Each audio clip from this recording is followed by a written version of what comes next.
que posso तकलीफ होती है तो ক্যারিয়ারের শুরুতে তিক্ত অভিজ্ঞতার মুখোমুখি হয়েছিলেন বলিউডের প্রবীণ অভিনেত্রী নীনা গুপ্তা।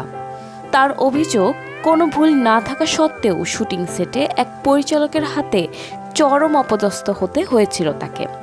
এমনকি সেই ঘটনার পর সবার সামনেই কান্নায় ভেঙে পড়েছিলেন বাধাইহ খ্যাত এই অভিনেত্রী। সম্প্রতি এক সাক্ষাৎকারে তিনি এই তিক্ত অভিজ্ঞতার কথা ভাগ করে নেন।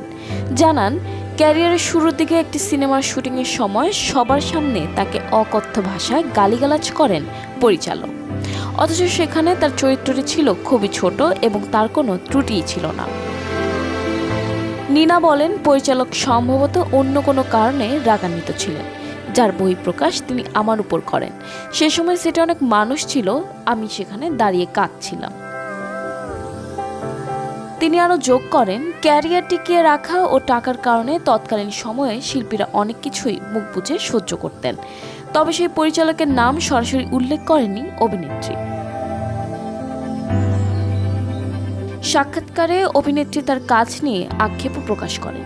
জানান, শুধু জীবিকার তাগিদে এমন কিছু সিনেমায় অভিনয় করতে হয়েছে যা নিয়ে পরে তাকে অনুতপ্ত হতে হয়েছে।